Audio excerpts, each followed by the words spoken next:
This week's episode was just a crazy episode. There was this really slow setup for the story with little elements being thrown in, and honestly, I had a really tough time picking out my top scenes and my best honorable mentions for this episode. Once again, I'm having a 4 and 4 because it was just so good.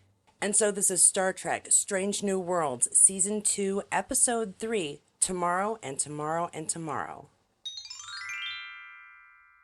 And my very first pick is going to be Sarah revealing herself. Yeah, this person who seemed like this crazy conspiracy theorist about aliens turns out to be a Romulan spy, here to act out a plot to destroy humanity's future. And not only that, but she's been stuck on Earth for 30 years. It was a really fantastic twist. And I know this seems like I'm starting at the end, but like I said, it was a slow startup. And there will be more about the story that came ahead of this moment in just a little while.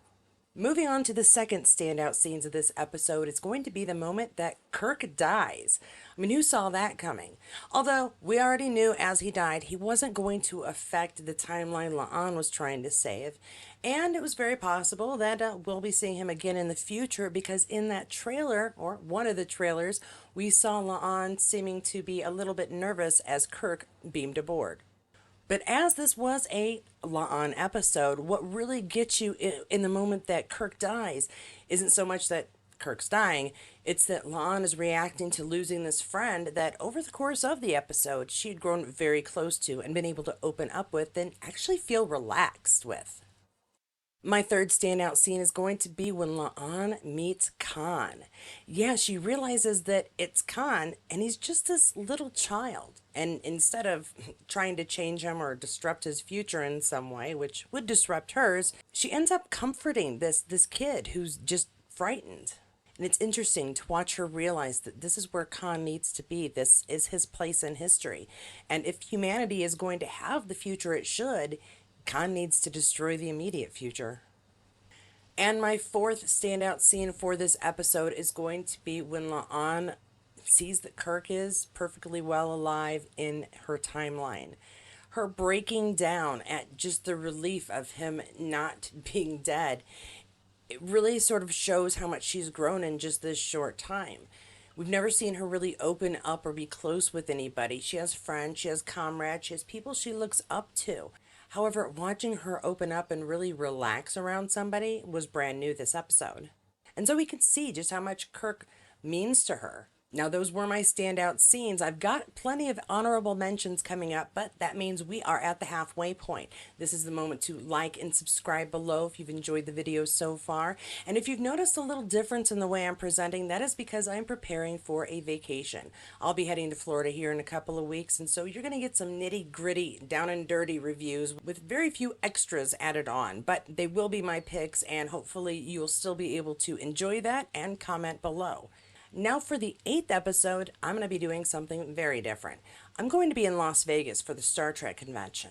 I know, I'm very excited. However, it does present a bit of an issue when it comes to having time to do these edits and put these videos together. So, if you're planning to be at that convention, let me know in the comments below if you would like to, 1, be involved in a cosplay video I'm hoping to make, or 2, help me with the standout scenes and review there in Vegas. Just let me know in the comments below if you'd like to help me out, and I will contact you. Now, back on to the review. And now for our honorable mentions. Now, of course, there were so many things going on in this video. Picking out standout scenes was difficult. They're my favorites. They might not be yours, but these are the honorable mentions that I think also helped pick up this episode and make it as good as it was. And that first one is going to be La'an finding Kirk on the bridge. Yeah, things are very different in this timeline. Not only is Kirk on the bridge, Spock is his own captain on another vessel, a Vulcan vessel. This is the United Earth Fleet, not Starfleet. And the Romulans are winning a war against apparently everyone. These huge changes, all shown in just one moment, really put us into La'an's shoes, and she knows things are wrong right away, and so do we, which made it just a really great way to start off.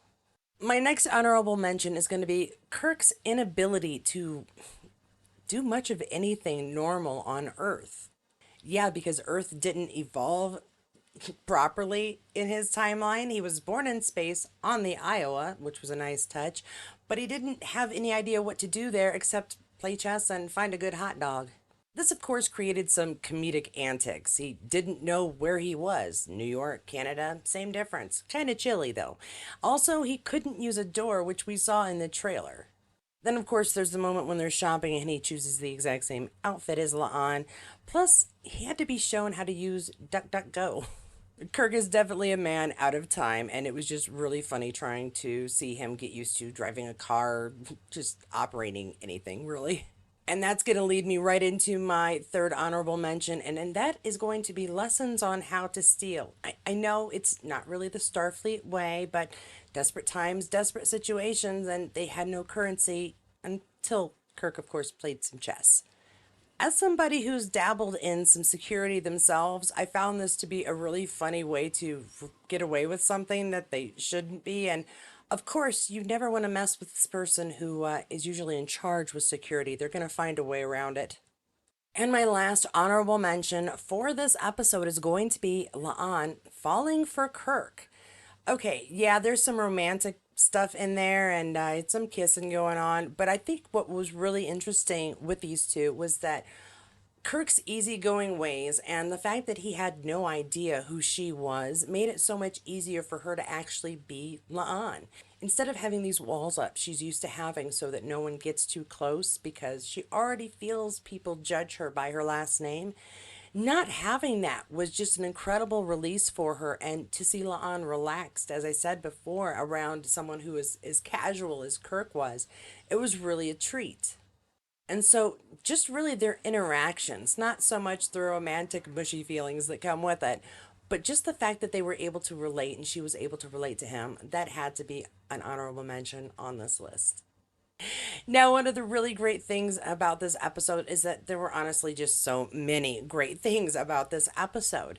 Not only did they clean up the timeline, but a time agent came to make sure everything was back in order. I really enjoyed the soon seeing what's the difference. I mean, how many Star Trek fans, longtime Star Trek fans, have not gotten confused with their sings and their song? See, I can't even say it. Their sings and their soons. It is ridiculous to have two names that are so similar be essentially part of each other. As far as the continuity of the story, it's great, it's confusing, and it was a fun little thing to make fun of. Now, my big question is going to be, well, actually, I have two questions, but my first question is, does Pelia remember La'an from the past? Are we going to see a little side story sometime about them being good friends? It would be kind of nice. And of course, my other question is going to be, well, in the trailer, we do see Kirk coming on board the Enterprise at some point. I wonder what's going to happen there, and I hope they still get along really well. It was a fun little companionship, and I'd like to see it in the future.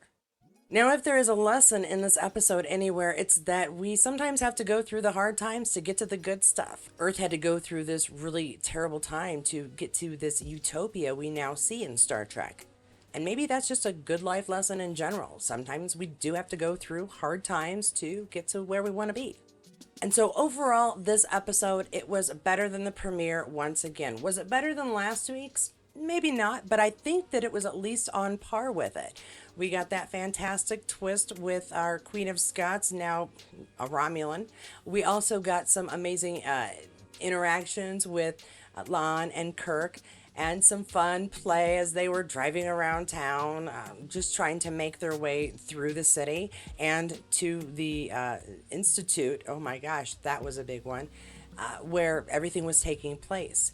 And of course, there is that moment where meeting Khan happens, and I don't know that it could have gone any other way. She couldn't have hurt him. It would have hurt her future, and it would have hurt Earth's future as well. So I think the entire thing was well written, well played out, and all of the elements of the story came together in just a wonderful way. I still dig that Pelia popped up having knowledge about the scuba divers' watches glowing near any radiation because of the phosphorus, and something else started with the T. I should have written it down, but you can let me know in the comments below because it just escapes me right now. Now, of course, next week we'll have a brand new episode, a brand new review. Let me know if you enjoy this review, if you're all right with the way I'm putting it out now, and I will see you next week. If you want more Star Trek reviews or just information about the characters and actors, check out some of these videos, and I'll see you there.